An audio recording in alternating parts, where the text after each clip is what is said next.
The following Dharma talk was given at Boundless Way Zen Temple in Worcester, Massachusetts. So as we continue our practice together in this period, Melissa and I will offer a Dharma talk together. I'll start out and then turn it over to her. And it's our tradition at Boundless Way to look into a koan as the topic for our sesshin. These koan are stories that have been handed down, teaching stories written down in the 11th and 12th century from stories hundreds of years before, stories of teachers and students. Sometimes they're called encounter dialogues, sometimes teachers with teachers, but most often a student and a teacher. And this one-to-one encounter is what we do in Doksan, individual meetings with the teacher. These koan are not intellectual puzzles to be solved, but rather quite direct presentations of the great matter. We say the great matter, the Dharma, cannot be grasped, it cannot be explained. And so we offer these words not in explanation and not to make sure you understand, but maybe to make sure you don't understand, to open you, to invite you and ourselves into some deeper relationship with this great matter of life and death. And so we're looking into, in this sesshin, case number 7 from The Gateless Gate. And the title is Jiao Zhou's Wash Your Bowls. Jiao Zhou was one of the great Tang Dynasty Zen masters, lived in the 9th century, a great teacher known for his pithy words. He didn't say a lot, he didn't expound a lot, but in a few words he manages to get right to the heart of it. And so this is about an encounter between Jiao Zhou and a student. So a monk said to Jiao Zhou, "I have entered this monastery. Please teach me." A monk said to Jiao Zhou, "I have entered this monastery. Please teach me." Jiao Zhou said, "Have you eaten your rice gruel?" The monk said, "Yes, I have." Jiao Zhou said, "Wash your bowls." The monk understood. And there's a verse that the compiler, Wu Men, added to this, and his comment is, because it's so very clear, it takes so long to realize. If you just know that flame is fire, you'll find your rice has long been cooked. So this is quite a well-known koan, partly, I think, because it's easy to remember. But it refers to the practice in the monastery. Jiao Zhou, by this time, was a great and well-known teacher.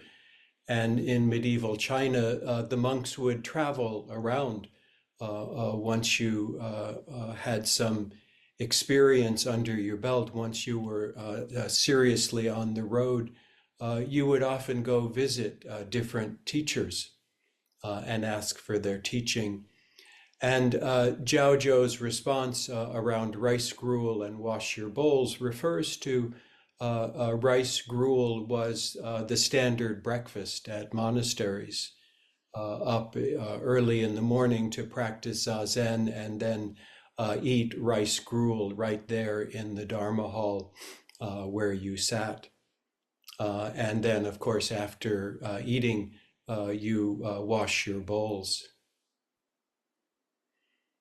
So we enter these koan through many ways, but these stories are ultimately not about something that happened or may have happened in the 8th century or something that was written down in the 11th century, but about life itself, and not about life in some generalized way, but your life and my life.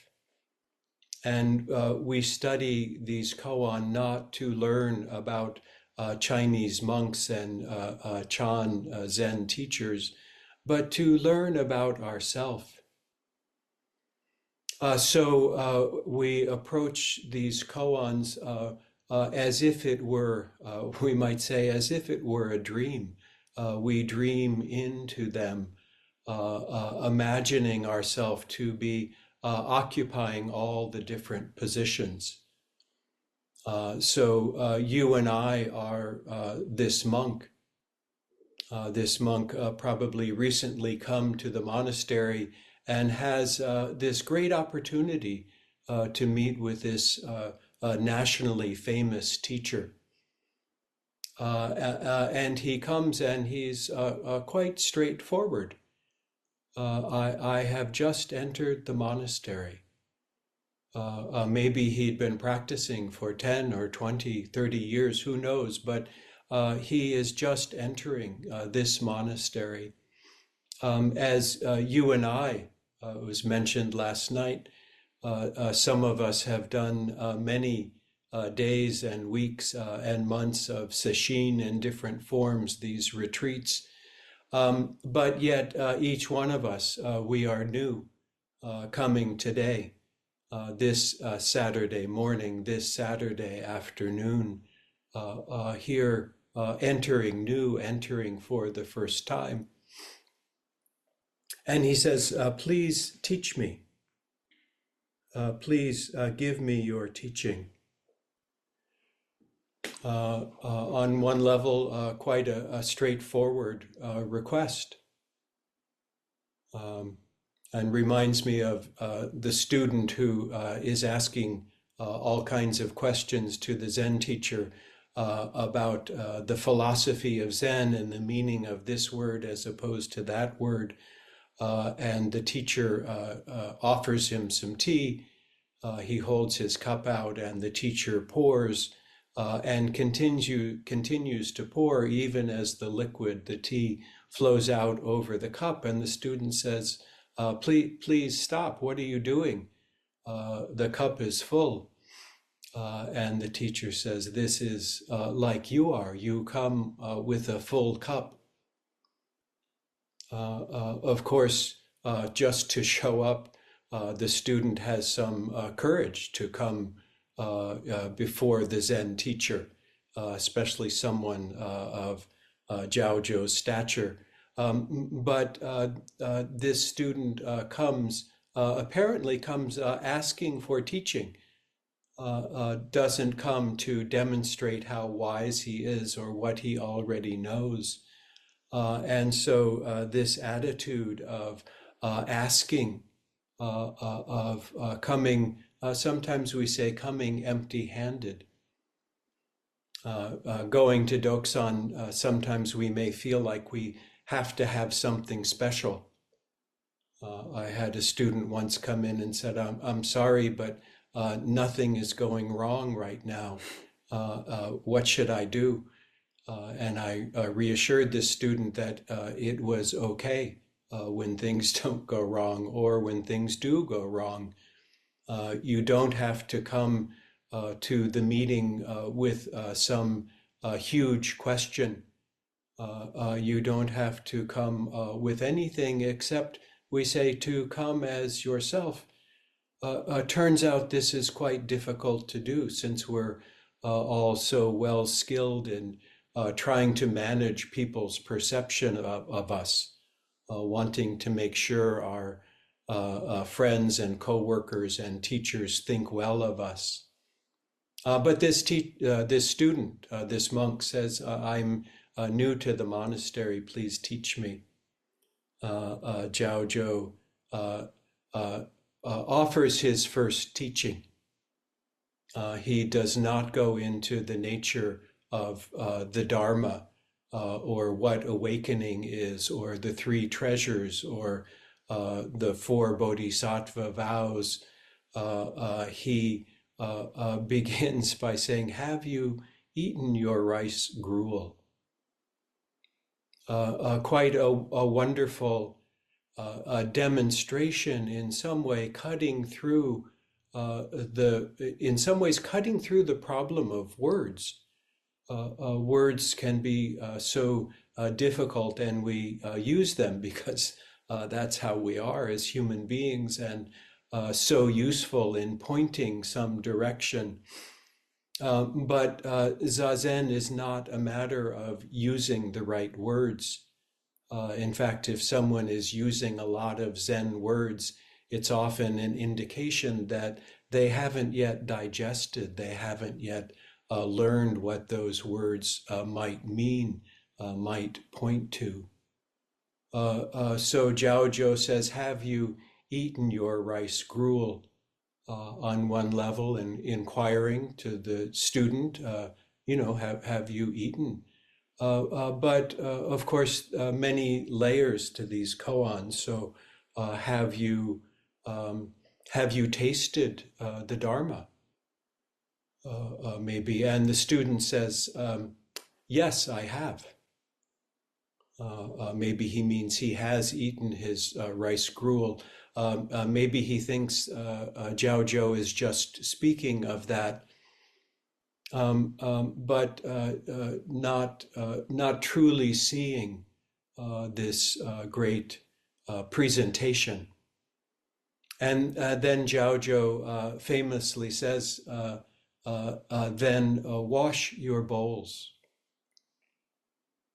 Again, wonderfully down to earth, and in some ways an illustration of one of the things that has delighted me about this Zen way from the very beginning. Being the son of a Presbyterian minister, I grew up being used to lots of words and lots of lofty ideas about this and that. And Zen has a wonderful way of cutting through these lofty ideas, or maybe we might say pointing to where the sacred is. Where is awakening? Where is the Dharma? Zhao Zhou just says, "Wash your bowls."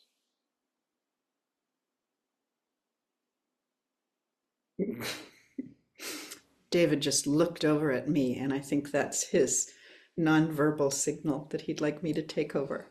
So I'm going to assume that's what he meant. And continue this investigation into this koan, this moment in time that was preserved. So many centuries ago, these two people had this dialogue. One of the ways we have to encounter koans is in a very personal way. We have to imagine that we're the characters in the koan. So if you're in the situation of meeting with a Zen teacher, and we did bring this up last night when we were looking into why we're here. Somebody said, "I'm here to wear out Dokusan." That's at least my recollection of what they said. And coming into Dokusan as this monk, what was he asking? He's asking for the teachings. He's asking to be instructed, to have the Dharma pointed out to him. And hopefully this is what we as Zen practitioners are always engaged with in the world. We want the Dharma, which sometimes we feel very far away from, or we don't understand, or we try to figure out.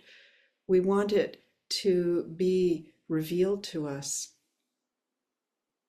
In the encounter between teacher and student, which is such a hallmark of Zen practice, and which we'll be engaging in later on today and tonight and tomorrow, we come in, as David was saying, with empty hands and also with a kind of longing, a wanting something. And so how we show up is so important. You may notice that sometimes you get feedback about how you're showing up, and you think, well, why is that important? But the way we show up in public on the Zoom screen here, the way we show up with our teachers, indicates something underneath whatever we're thinking or trying to put into words. Even to call it longing maybe is too much. I love that David told the story about the student whose cup flowed over. I sometimes, actually, I think I've mentioned this to a few of you, think of people like that as full cup people. It's true of all of us at some point. We think we know something and we come in to the encounter and we already have something planned to say or some idea or the grounds for some debate. We want to show up as the one who knows. And in Zen practice, we really look at that as a temporary obstacle to having an empty cup, to really coming in and showing up as ourselves, the way we happen to be. It's not possible to plan this because every moment we show up as some other version of ourselves. And in Dokusan, those of you who've done Dokusan at the temple know the feeling of waiting and waiting and waiting in the seat outside the Dokusan room for the next person to leave. And then you come in and you have your meeting. The same thing kind of happens here on Zoom. You don't know when you're going to be coming in, but the Jisha, the attendant, will say, next 3 people are so-and-so, and maybe your name gets called, and then you know at some point soon you're going to have a Dokusan.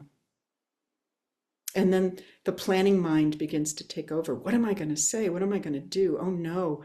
Well, I better come in with some insight. Or, oh, well, David and Melissa are talking about coming in with an empty cup. Oh, I'm going to do that.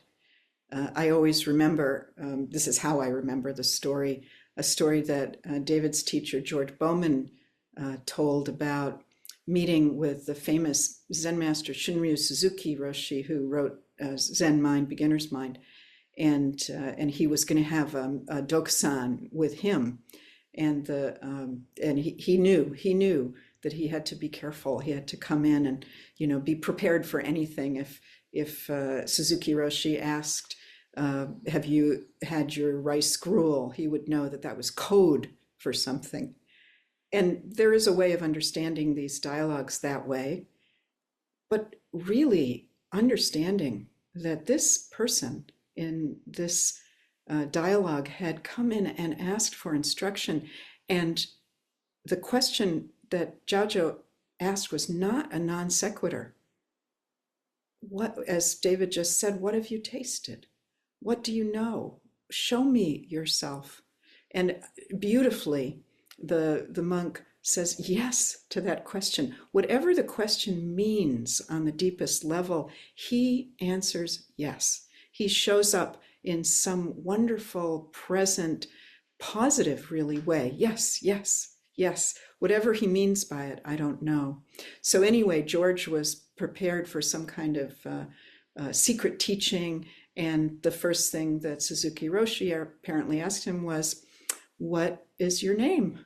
And George thought, I've heard koans like this. This is, what am I? And he was just flabbergasted. He couldn't say anything. And so Suzuki Roshi rang his bell and dismissed him. And this happened a few times. And finally, Suzuki Roshi, in some meeting down the road, said, "So what is your name?" And George finally said, "George." And Suzuki Roshi said, "Oh, thank you, George. Let's continue. Sometimes it's just so simple. Have you eaten? Have you had breakfast? Have you touched whatever it is that your life has presented to you? That's the question. That's, in a way, what we're looking for in Dokusan, this elemental Dokusan encounter hundreds of years in the past, more than 1,000 years in the past, is just like what we encounter now. And so your job, our job as Zen practitioners, is to notice anything that we put in the way of clear showing up. We sometimes say, and it's often a commentary in some koans, that somebody shows up and says something and the commentary is fully exposed. But that's kind of scary to do. How can you fully expose yourself to someone? Maybe you don't know them very well, or you certainly don't trust them. Maybe you have issues with authority, or you have some ideas about what authority is and should be in Zen. All of these ideas fill your cup, and then it's impossible to really show up fully exposed with empty hands, with an empty cup. Maybe that's a deeper koan, a deeper question. What is it to fully show up? And one of the lovely things about this koan is that Jiaozhou, in asking that question, and the monk in responding yes, asks the monk to keep going. He doesn't, he could mean some deep esoteric thing about, well, if you've had an awakening experience, or if you know something, or if you're clear about something, you better keep working and clean up whatever you discovered. Could mean that. But on a much deeper level, what does it mean to wash your bowl? When we work with this koan formally, if you're doing koan study, this is what we're interested in looking into. What does it mean to have had rice gruel and then to wash your bowl? In a way, we've been pointing to this when we give instructions for our in-between practice, the practice that happens between the formal practices of sitting and walking, chanting, and listening to Dharma talks and going to Dokusan. This amazing opportunity that Zoom sesshins give us to not separate one form of practice from another, to recognize that because everything is the Dharma and everything we encounter is the Buddha nature, and everything is also the Sangha, the community of practice, that means that everything, everyone, we ourselves are always demonstrating the Dharma. Right now, in this moment, a bird just called outside our window. That's the Dharma calling to us. The air is cool against my skin right now. That's the Dharma calling. The feeling of being a little tired, a little headachy, a little sniffly, also the Dharma. In this practice, nothing is excluded. Have you had your rice gruel? Did you hear the bird? Do you feel your breath entering your body and leaving your body? The answer over and over and over again has to be yes, yes, yes. If we hide out and try to show up as somebody that we're not, then we lose a tremendous opportunity to meet with somebody who also has emptied their cup. Two empty cups may be toasting each other.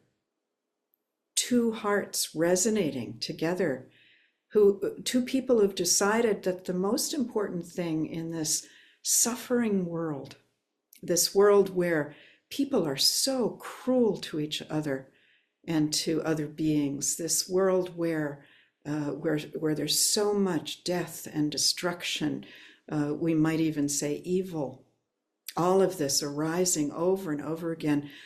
Somebody said last night, and I was so touched by it, that they were world weary. World weary.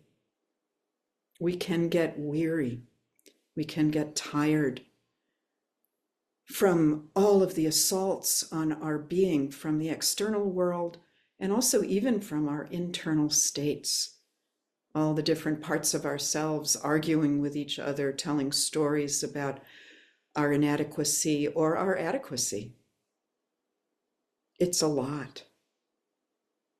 So Jajo simply asks this one question. Shunryu Suzuki asks this one question. What is your name? Have you had breakfast? A simple, simple question.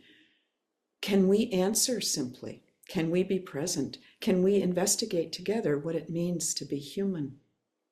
And then can we go forward to meet everything? When the bowl is empty, can we wash it? When it's time to lift up our hands and bow, can we wholeheartedly lift up our hands and bow? When it's time to chant, when it's time to stand, when it's time to sit down, can we enter each of these transformational states fully? And the transformational states which seem physical, the standing up and the sitting down and the washing and the walking, are nothing compared to the transformational states that happen during our zazen. Our Rinzai ancestor Hakuin says in the Song of Zazen, essentially, that there's nothing to compare with the practice of zazen. It contains everything. Shakyamuni Buddha said at one point that the whole world rises up and fades away in this one body. How can you know this for yourself?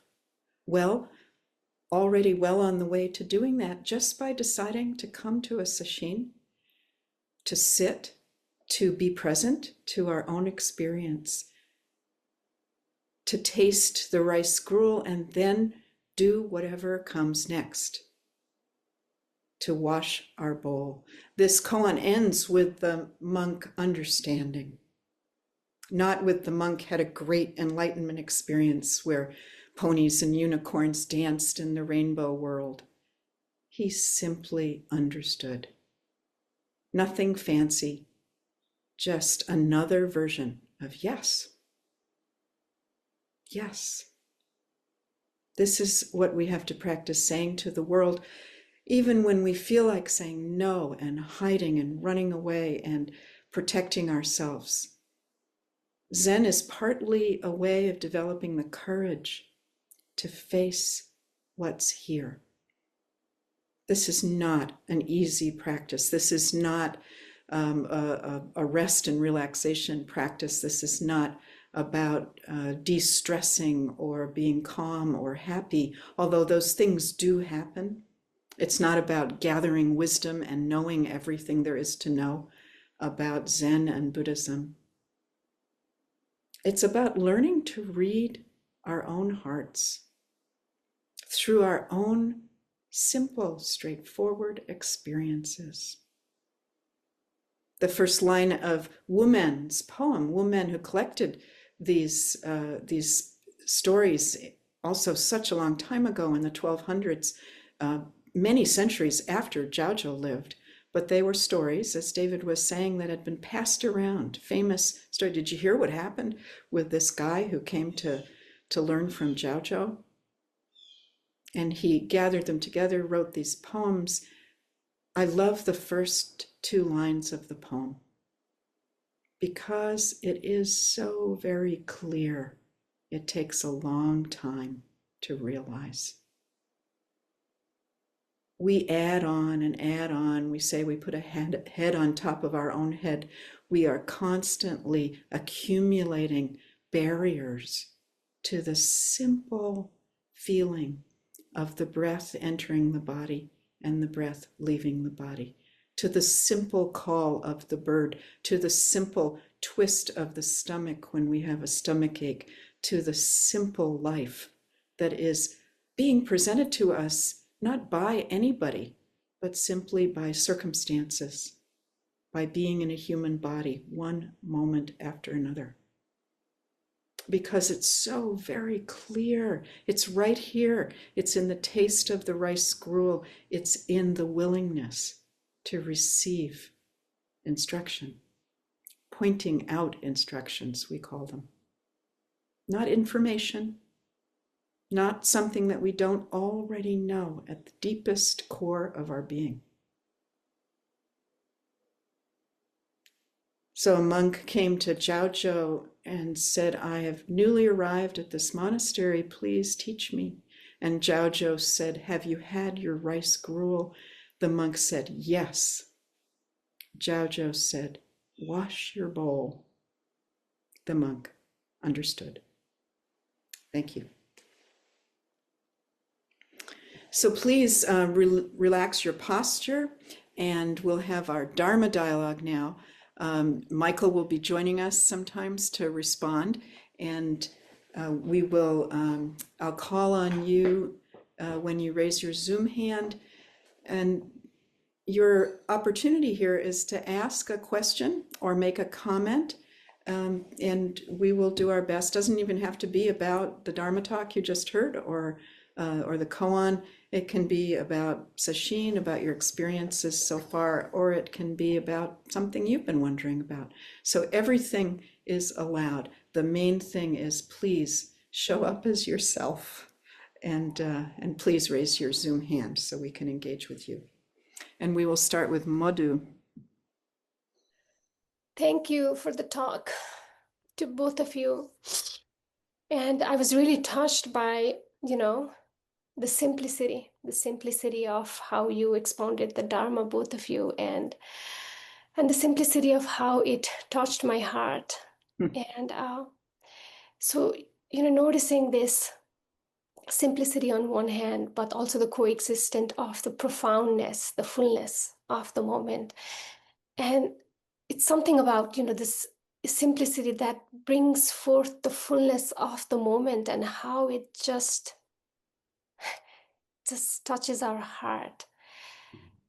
And yeah, the simple act of just showing up, acting, doing what needs to be done this very moment. Something so soothing and so simple. And what else is there to do than just do whatever is in front of you, right? Yeah. So just calling for action, but not like in a supercharged way, like I need to do something, I need to Right. Yeah. take over the whole world, but just showing up and doing whatever needs to be done. Yeah, so well put. Thank you, Madhu. And I think this simplicity is so profound and surprising because most of us are quite sure it's quite complicated. And if we understand everything, if we do this, then we'll have access. And Melissa highlighting Wu Men's because it's so very clear, right? And as we sit on retreat, as we come together, there's this possibility to see through or let all these other things be and allow ourselves to be touched. And it's like, oh, who would have thought it would just be in this moment, this breath, this step? How extraordinary. And, also, our minds really complicate things. And the second line of, because it's so very clear, it takes a long time to realize it. It's unbelievable. We are thought-making machines in a way. We're just constantly chattering to ourselves. We can't get rid of that chatter, but we can devalue it a bit. It's very useful for many things and not so useful for this. So, thank you so much, Madhu. Let's go to Will. Thank you for that talk. I feel as though I'm asking a beginner's question, so maybe that's good. um, um, it's or maybe it's a false beginner. That's the problem. There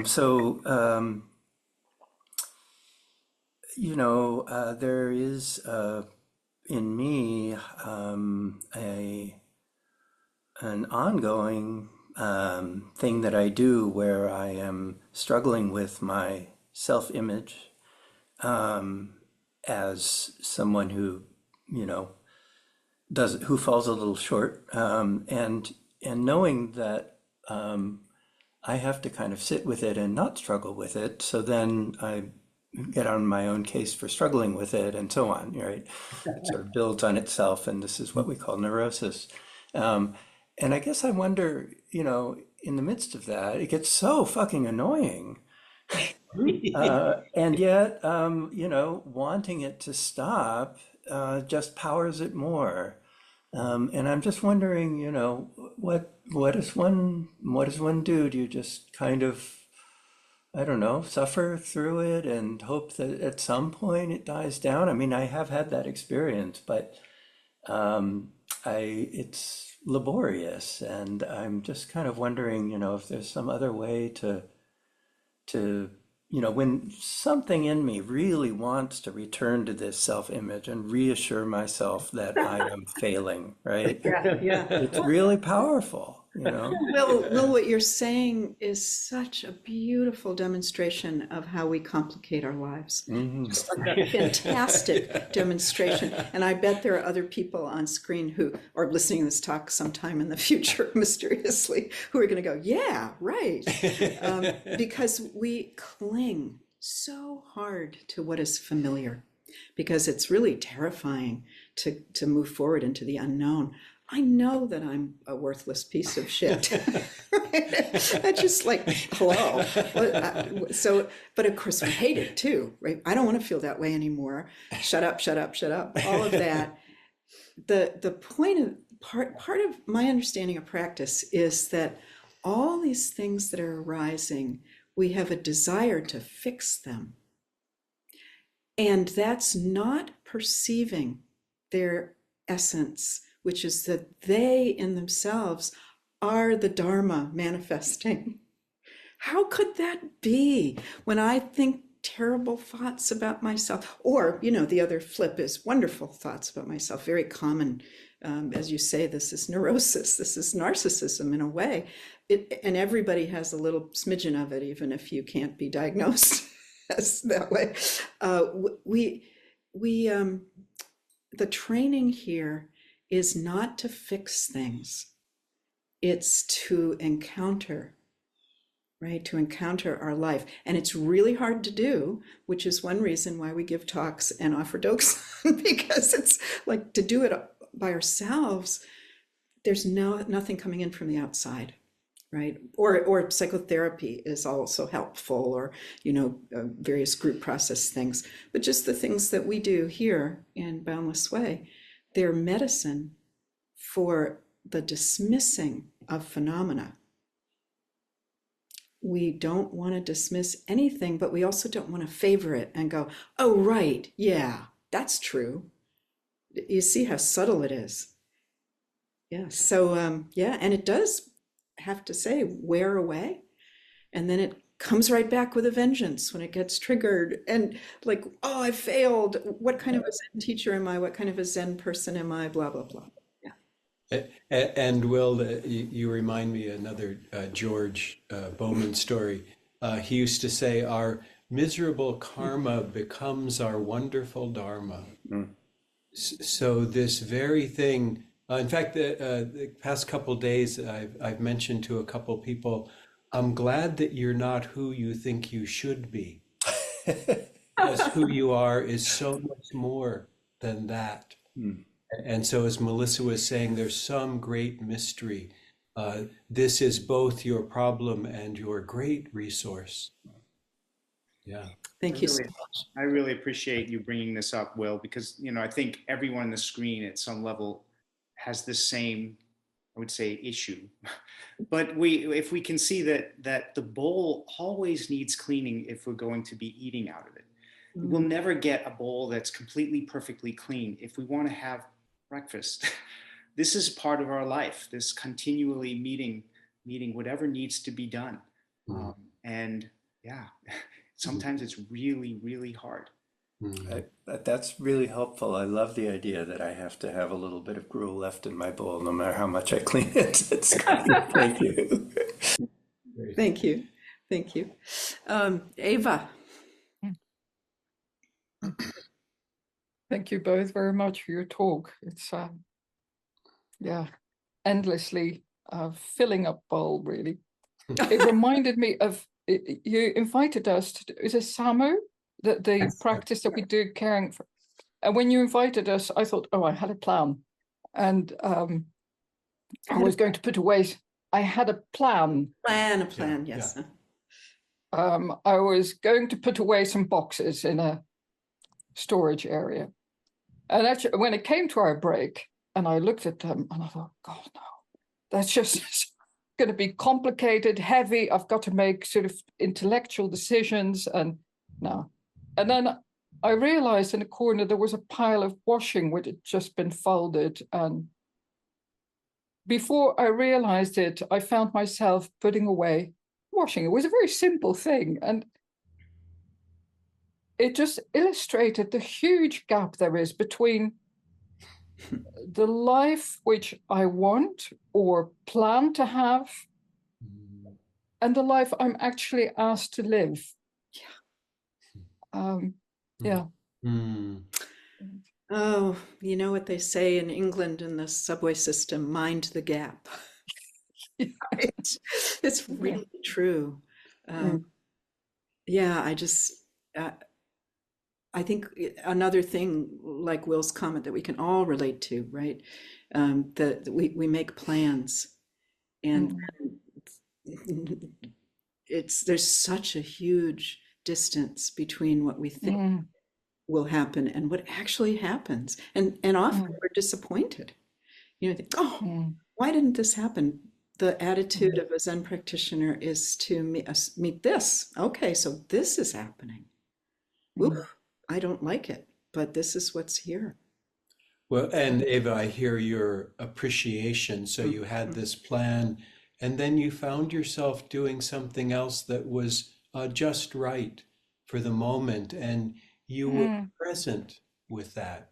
You were just putting away the clothes and able, before the whole world becomes clear and the unicorns dance over the rainbow, you have this moment of just doing what needs to be done, and everything is at rest. Yeah. And you can see, you use the word break. I try personally to avoid that word because it's really, for me, my whole life is devoted to making this one fabric, right? So everything is practice. And that's, as we've been saying, that's what we love about these Zoom sessions. It just really confronts us. Whatever you were doing in your formal Zazen leaked over into those boxes in the laundry. How beautiful. Really, really beautiful. Yeah. Thank you. Thank you. Thank you. Jen. Thank you for the talk. I have a beginner's comment because I am one. So, yeah, and in listening to the talk, I mean, there's so many things I appreciated about it. I think one of the things that struck me the most is just this idea of showing up as yourself and not who you think you're supposed to be or other people think you're supposed to be. And for me, that is just so far and such a radical idea. And like one of the things that I learned through a lot of years of therapy is that I almost never make a decision or even contemplate an action before first thinking about like any possible way it will affect other people, or like, you know, this idea of who I think I'm supposed to be and how I'm supposed to act. Like I never start from a place of like, where is my heart and mind on this, right? And so I don't know. It's just such an interesting concept because I feel like even if I wasn't on screen or in front of you all, and if I was just entirely by myself and thinking like, let me just be myself today, like I don't really know how to do that at all. You know, it's just interesting to see. But I do feel like being here is an authentic thing that I am doing. So I guess it's Yeah, not really a question, just a yeah, no, comment. I no. don't know. I don't know Um, who I am, I guess is what I'm saying.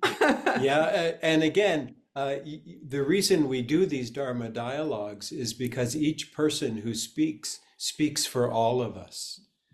So what you're saying, I think, is familiar to all of us, and it leads me to really emphasize why we call this practice, because we have been practicing for many years, many decades, some of us, some other way of being.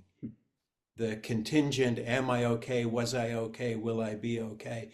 And so it's not just going into Doksan or showing up wonderfully like you have, but as we sit in silence, we are practicing what happens if I just let myself be here, right? Like, do I dare for one breath? Can I breathe out without worrying about the in breath? And we get to try and do it over and over and fail over and over. And in some ways, we're building up new neural networks. We're practicing a way of being that allows the world to be as it is and allows ourself, our poor sad self, to be as we've always been, a real act of courage and compassion. Thank you. Thank you for coming forward like that, Jen, because it may be a relief to know that this practice isn't about changing our behavior or trying to fix ourselves. The awareness of this is enough. Just stepping forward, becoming aware, Yeah. as you expressed, that's enough. Yeah. Thank you so much. Thank you. Lisa.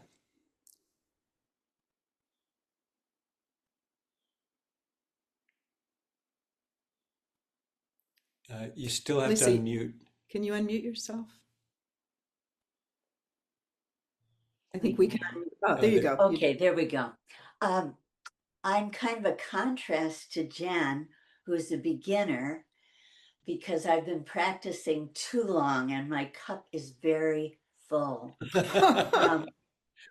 So my intention, since my cup is very full, but I'm still miserable much of the time, is to empty that cup and to be available to actually embrace the teachings instead of being able to recite various sutras and things.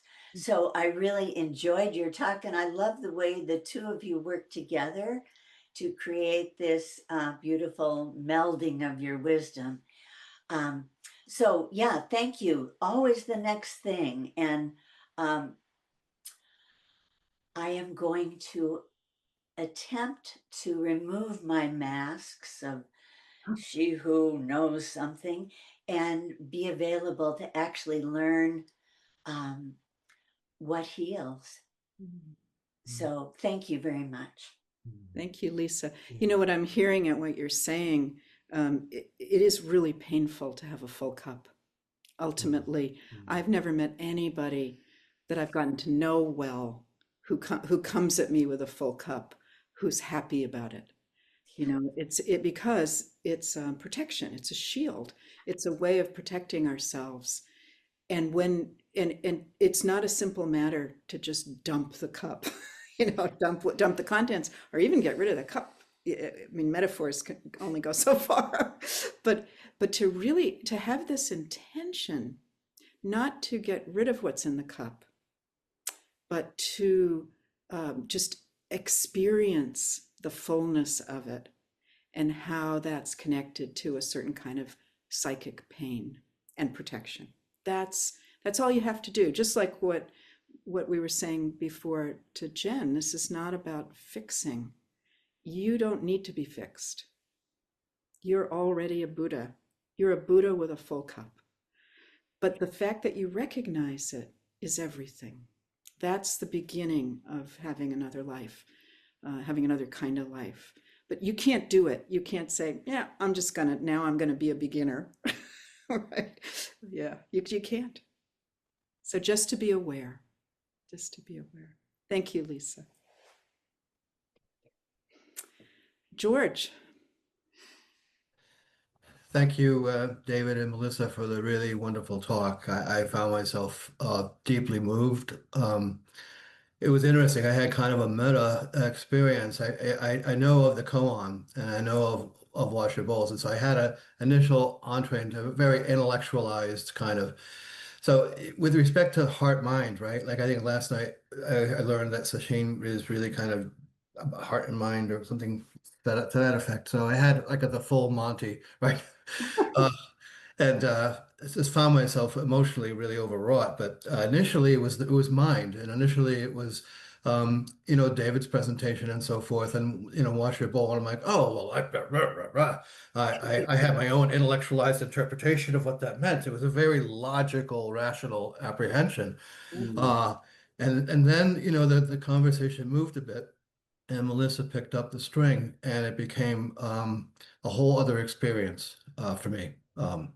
Heart, and it's hard to say it without getting emotional again. But I've recently become involved with someone I've been through. It's been a rough year for me emotionally, relationally, and so the whole idea of kind of being here now, being with Sangha, being, in Sesshin, it really has been kind of a rebalancing for me. It's been such a welcome, restorative rebalancing this weekend for me. So it's kind of the Wash Your Bowl for me. What it was the gruel has been this relationship that I've become involved with, really just, digging in deep and sampling the gruel and really kind of enjoying it. And now it's time to wash the bowl, right? And that just really just kind of caught me by surprise a little bit. I was pretty overwhelmed by it, but I truly want to thank you for that. It was really, really a welcome and enlightening piece of sharing. So thank you. Mm.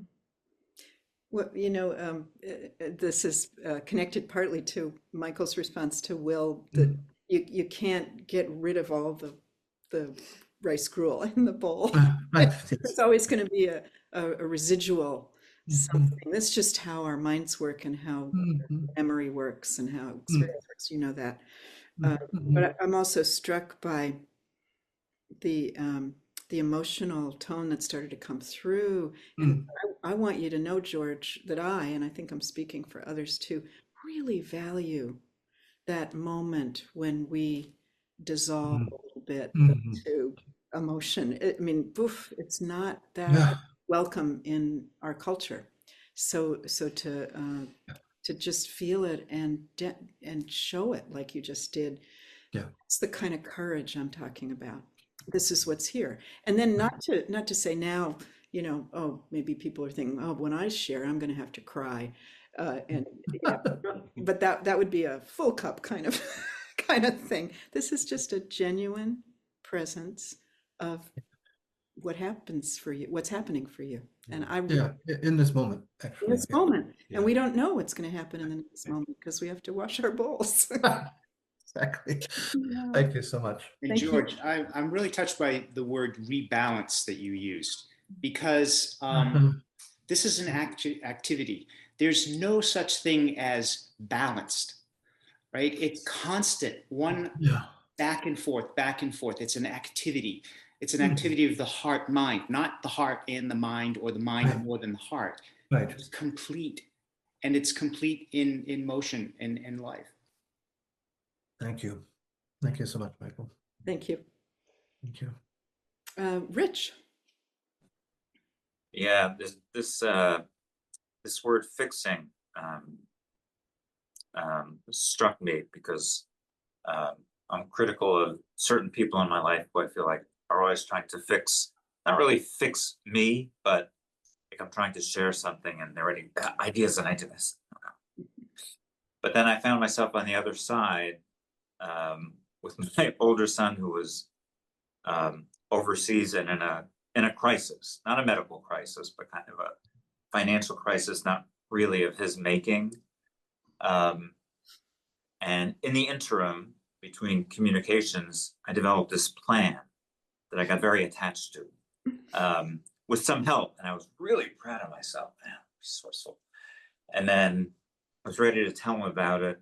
Then he called back and something happened. I said, okay, I got this plan. He said, no, let me try this other thing. And then I tried this other thing and it worked. So I was really happy for him, but I also thought it was kind of funny, like, man, I really wanted to be the superhero. Like, I got this plan, I figured out, I saved you. And Yeah. Well, and Rich, thank goodness you had the sense and the experience to shut up. yeah, right. Right. This is not a small thing, Yeah. especially for those of us that have children. uh, Yeah. you know, the love comes, and when someone I love is suffering, just like, you know, your friends may want you not to suffer. Mm, Wonderful plans, and very occasionally that can be helpful. But right. shutting up and saying, "Wow, yeah, let me know how that goes." Yeah, just So being. there's some real wisdom developing with Mm, all these decades of practice. I'm mm, really happy for you. yeah, thank you. Just Abyssal, as they say in Yiddish. Thank Great. you, Thanks, Rich. Rich. So just let's take a pause, see if there's something that you want to ask about or say. And please feel free to raise your Zoom hand.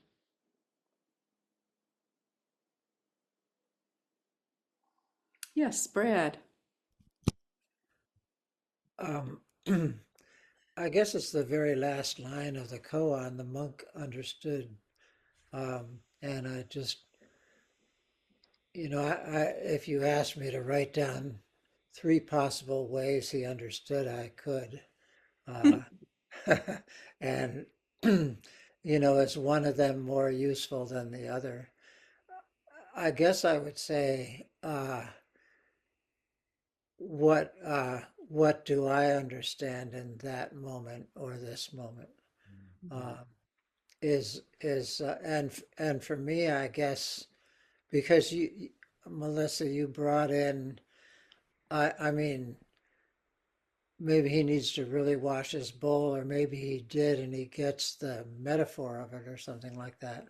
What I get is I just need to take the next step, you know, head off to the dormitory or something. Like that's the teaching, but that's only one outcome, I think. So when you go into Doksan, like, uh, is there one lesson in that line, or is it the thing that comes out in that moment? You know, I just trying not to work too hard in Doksan. Uh, Yeah, make so in the koan curriculum, there are particular ways of looking at this and understanding that we are looking for. But each one of these koans contains a lifetime of wisdom. And so sometimes we say, you know, if you're doing the koan curriculum, well, I passed that koan. But you know, Michael's great analogy, the bowl, maybe it was clean yesterday, but it's always coming back to it. And what we're really looking for in Doksan and working with koan, or the koan of yourself, we're all working with that koan, is some presentation of how it is in the moment. We're not looking for the right presentation. We're looking for how you are meeting this koan, or meeting your life, as people have been showing up in the Dharma dialogue. We're looking for how you're meeting your life.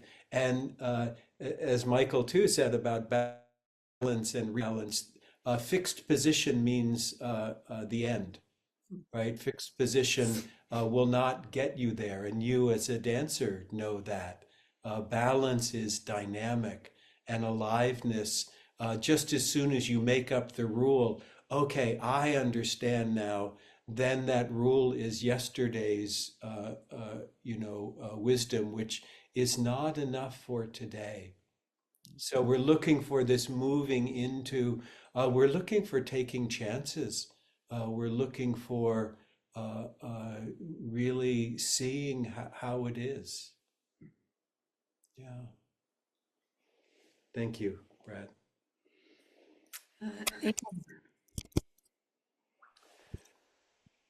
Yeah, sometimes I've been thinking you just don't want to wash your bowl.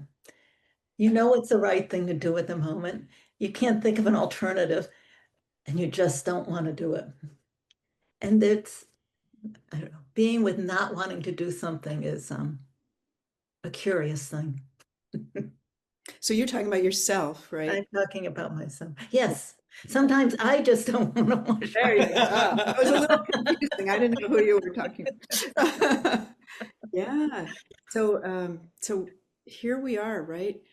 Uh, the arising of phenomena can arise in any way, any condition, any form, and sometimes it rises up as I don't wanna, and that's the Dharma too. That's another example of it. So how do you meet that? That's the question. And David's response to Brad is so important because this is not a matter of getting it down. I know what to do now, but it's a matter of almost always being surprised by life. Okay, now I have the I don't wanna mind that's coming up. How can I meet that? How can I meet that? Over and it doesn't matter what it is. It could be, I'm the master, I'm the idiot, I'm the one who always does their bowls, I'm the one who just doesn't want to wash dishes. It doesn't matter. That's your that's the raw material you get to work with. And it's always different, and it's kind of unique, but also, as we know, as we're listening to each other, not so unique. We can identify with what other people are saying. And oftentimes I found that when we stand in opposition of something, say a dirty bowl or a teacher or life, there's a deep underlying desire that says, please teach me. What's here? And yeah, it can feel hidden there, but just the opportunity there to see that. Beautiful.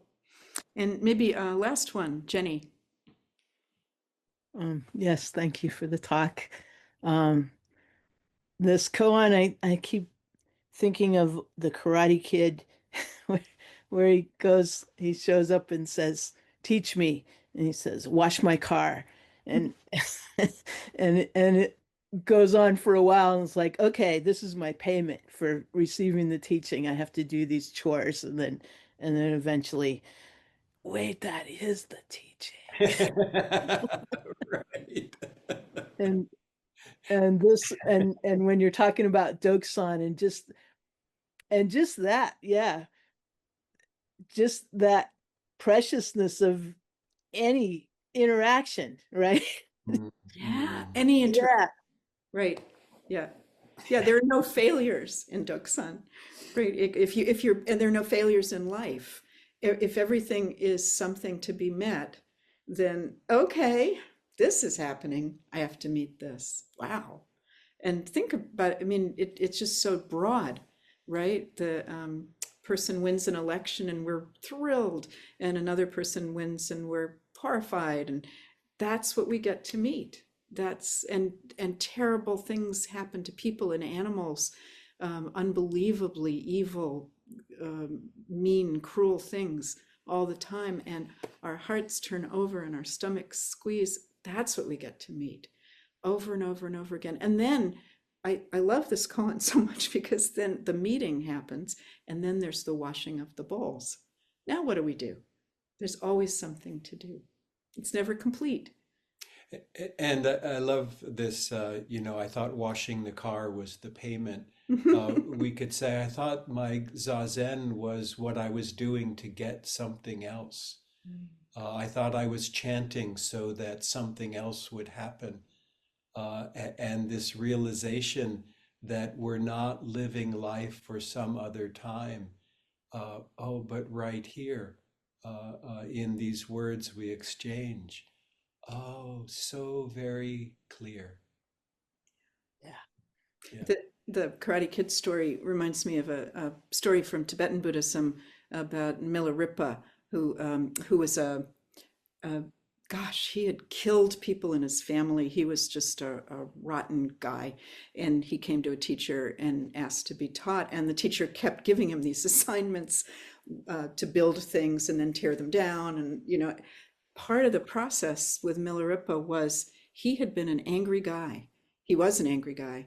And so he got really angry when he had to build these things and tear them down. And, I thought this was my payment. You want me to build this wall? Okay, I'll do it. You want me to build a tower? I'll do it. Now you're asking, he had to work with the arising of the frustration and the delusion, right? I thought this was the payment, is what arose. I actually never saw the Karate Kid, but I've heard the stories so many times. I feel like I have. But that intermediate place that we have to go through is valuable. It's not about getting to the other side and going, oh, you were teaching me. That's great. But right in the middle, when, why are you having me do this? I don't like it. That's also valuable. That's truly valuable to meet those things. Yeah, the getting mad. They're getting mad. I mean, aren't you mad sometimes? Or a lot of the time, I am a lot of the times. Things are not going the way I want them to, and so it's a natural reaction. And when we stop fighting it, it's got power in it. It's really powerful to be frustrated, irritated, angry, just like it's really powerful to be sad and grieving, and it's really powerful to be happy and joyous too. So I think maybe with that we'll end. So please return to your upright sitting posture.